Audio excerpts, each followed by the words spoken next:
Selamat datang di Gina Ayu Story. Ini adalah cerita kelanjutan dari Sani. Setelah beberapa hari berlalu, luka Sani berangsur pulih. Namun tidak dengan ingatannya, pandangannya selalu kosong. Tidak ada satu kata terucap dari bibirnya. Sampai suatu ketika, ia bermimpi akan masa indahnya menjadi seorang penari. Setelah terbangun, Sani nampak duduk di pojok ruangan. Kedua dengkulnya dipeluk dengan erat seolah-olah ingatannya mulai pulih. Rasa pilu, perih menyakitkan dan penuh aura ketakutan. Beberapa pertanyaan mulai merasuki pikirannya. Di mana saya? Siapa mereka? Tenang nak, kamu baru saja sembuh. Saat pria setengah baya tersebut, sambil tersenyum pria itu memberi Sani buah-buahan. Ini makanlah dulu. Sudah 3 hari kamu tidak sadarkan diri, hanya ini yang Bapak punya. Dengan terbata-bata Sani bertanya, Bapak siapa? Dan di mana saya sekarang? Pria itu mengenalkan diri dengan sebutan Ki Tunjung. Dan desa ini disebut Karanglebah. Setelah memiliki sedikit tenaga, Sani mulai melatih kakinya. Perlahan Sani mulai berjalan. Langkah demi langkah dengan sabar Sani terus berjalan. Sampai akhirnya Sani tiba di sebuah pasar. Orang-orangnya begitu ramah.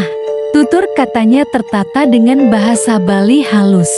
Tidak seperti pasar pada umumnya. Seorang pedagang menghampiri Sani. Nak, sepertinya kamu bukan dari desa ini. Sini duduk, ibu akan rapikan rambutmu. Dengan halus ibu itu mengoleskan minyak rambut. Tercium semerbak bunga sandat dan kemiri. Sani hanya terdiam dan terpukau. Kulit kepalanya dipijat dengan lembut. Setiap helai rambutnya disisir rapi, digulung dan diikat dengan tusuk konde. Sani nampak gelisah menerima pemberian ibu itu. Dengan sopan Sani berkata, tapi maaf ibu, saya kesini tidak membawa uang. Ibu itu tersenyum dan berkata, ibu hadiahkan itu untuk kamu. Jaga dia dengan baik, dia akan menunjukkan jalan untuk kamu pulang. Sani kembali terpaku, mencoba mencerna apa yang dikatakan ibu itu. Dalam lamunannya, Ki Tunjung menghampirinya. Nak, ayo segera berangkat, keluargamu sudah menunggu. Dengan mengangguk Sani mulai berjalan. Langkah demi langkah, Sani terus melangkah. Tanpa disadarinya satu persatu bangunan di desa Karanglebah hilang satu persatu. Sampai tiba di ujung jalan, Sani baru tersadar. Di belakangnya terbentang luas sawah dengan padi yang mulai menguning. Sekujur tubuhnya lemas. Dengan tertunduk lesu, Sani merasa tidak percaya. Sani mengusap rambutnya.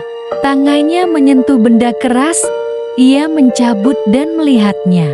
Sekali lagi dengan keheranan, ia menatap tusuk konde tersebut. Air matanya berlinang. Hanya satu kalimat yang mampu ia ucapkan. Terima kasih Ki Tunjung. Sani menangis terseduh-seduh dengan memeluk tusuk kondenya. Dari kejauhan terdengar suara yang tidak asing di telinga memanggil.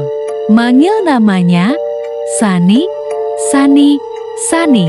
Apakah itu ayah? Sani berdiri dan melambaikan tangannya. Sani berteriak, ayah, ayah. Sani berlari dan memeluk ayahnya.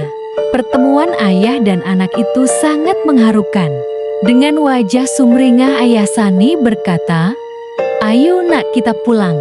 Singkat cerita Sani tiba di rumah. Nampak banyak orang di rumahnya. Tidak hanya para keluarga besar, ada juga tetua desa. Dan beberapa pemuda juga hadir di sana, di antara semua orang. Ibunya paling histeris menyambut Sani. Akhirnya kita sampai di penghujung dari cerita Sani. Di sini, Sani bercerita dari sudut pandang kedua orang tuanya. Di bagian ini pula dijelaskan apa yang sebenarnya terjadi. Dan beberapa plot twist yang tidak bisa kalian bayangkan sebelumnya. Bagian pertama, Terhitung sejak saat ia ditangkap sampai di hari kedatangannya di rumah, sudah hampir 6 bulan lamanya. Sehari setelah ia tertangkap beredar berita Sunny sudah meninggal. Ia dieksekusi saat berhendak kabur dari lapangan. Jika kalian sudah mendengar cerita Sunny di episode sebelumnya, di sana dia bercerita saat dia merangkak di bawah kolong truk. Di penghujung jalan ia berhenti melihat petugas sedang mengeksekusi tawanan yang hendak kabur. Tangan dan kakinya dipatahkan. Pahanya ditusuk dengan bambu runcing. Kepalanya dihantam dengan gagang senjata. Sebenarnya tawanan itu adalah Sunny. Tubuhnya dibuang ke kali. Bagian kedua, tubuh Sunny terdampar di sungai dan diobati oleh pria setengah baya. Kejadian sebenarnya Sunny melewati batas antara ruang manusia dan gaib. Dengan kata lain, dalam ketidaksadarannya ia memasuki dunia gaib. Setibanya di rumah, Sunny bertanya di mana desa Karanglebah. Namun tidak ada satupun warga mengetahui di mana sebenarnya desa tersebut. Tapi setelah bertahun-tahun, saat Sunny pergi sembahyang ke pura, ada seorang jero mangku bertanya akan tusuk konde yang digunakan Sunny. Di sana Sunny menjelaskan kejadian yang dialaminya. Dengan tersenyum kecil, jero mangku menjelaskan bahwa desa yang Sunny kunjungi itu adalah desanya Wong Gamang. Tapi kamu jangan khawatir nak, ada hubungan kekerabatan yang sangat dekat leluhurmu dengan penguasa di sana. Suatu saat nanti kamu akan mengetahuinya sendiri. Bagian ketiga, sehari setelah penangkapan Sunny tersiar berita Sunny meninggal. Beberapa warga berpencar mencari jasad Sunny. Hari berganti hari, namun jasad Sunny tak kunjung ditemukan. Hanya tangis air mata kesedihan berkecamuk dengan duka yang mendalam. Segala upaya dilakukan oleh keluarganya, termasuk bertanya kepada orang pintar, seorang tetua desa. Sebut saja namanya Jero Dasaran Alit, mengatakan bahwa Sunny belum meninggal. Dalam penerawangannya, Jero Dasaran Alit melihat Sunny dalam proses penyembuhan. Jero Dasaran menghimbau ibu Sunny untuk menyuguhkan kembang dan berbagai hasil ladangnya. Jero Dasaran juga menambahkan agar orang tua Sunny terus mengingat kawitan. Terah leluhur dari ibu Sunny bukanlah terah biasa. Mereka adalah para pejuang, para satria. Mereka memiliki pasukan gaib yang setia. Sekarang Sunny dalam masa perlindungan pasukannya.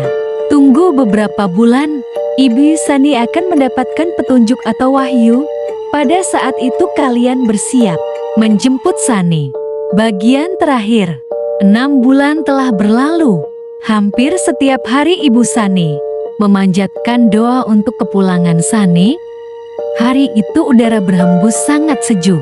Dalam doanya ibu Sunny sedikit terkantuk dan tertidur.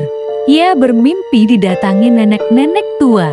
Tetapi sepintas wajahnya mirip seperti Sunny. Dengan memakai baju jirah, menenteng sebilah pedang di tangan kirinya, dan sekuntum teratai putih di tangan kanannya. Rambutnya tertata rapi dengan tusuk kondet terbuat dari jiok dengan berlapiskan emas serta berhiaskan beberapa batu mulia. Dengan nada yang tegas beliau berkata, "Bangunlah Nanak, sudah saatnya menjemput Sunny. Jemput dia di perbatasan desa Serongga. Setiap langkahmu akan kutuntun." Perlahan sosok itu menghilang dalam cahaya ungu keemasan. Ibu Sunny terbangun dan tergesa-gesa mencari suaminya. "Ayah, sudah saatnya. Ayo kita cari Sunny." Di perbatasan desa Serongga, ucap ibu Sunny dengan nada bergetar. Saking bahagianya, sekujur kaki ibunya lemas. Tanpa disadarinya, ia menggenggam sekuntum bunga teratai putih. "Tapi keadaan kamu seperti ini, bagaimana kita mencarinya?" tutur ayahnya. "Bawa ini ayah, ia akan menuntunmu." "Ayo segera ayah, jangan tunda-tunda lagi," pinta ibu Sunny. Singkat cerita, ayah Sunny dan beberapa keluarga dekatnya berjalan perlahan menuju perbatasan desa Serongga dengan berbekal sekuntum teratai putih. Dalam perjalanan itu sedikit pun mereka tidak merasakan lelah, haus dan lapar. Entah sudah beberapa jam mereka berjalan. Semesta seolah merestui. Awan seperti memayungi mereka dari teriknya sinar matahari. Angin sejuk semilir berhembus.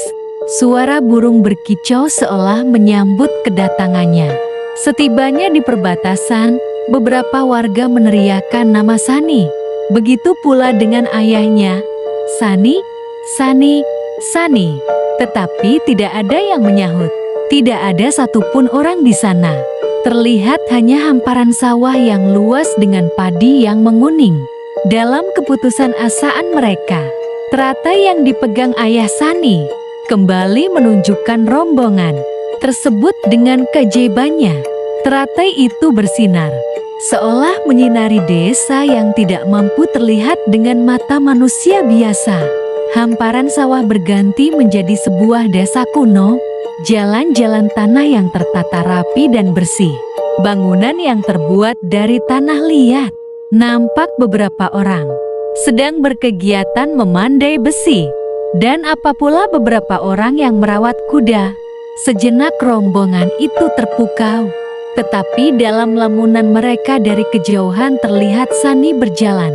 Ayah Sani gemetar, pikirannya menolak untuk tidak percaya. Kakinya lemas. Ia hanya bisa berteriak, Sani, Sani, Sani. Itulah sepenggal cerita dari Sani.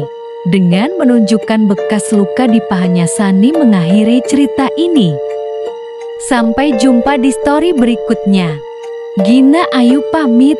Jangan lupa like, share, dan subscribe.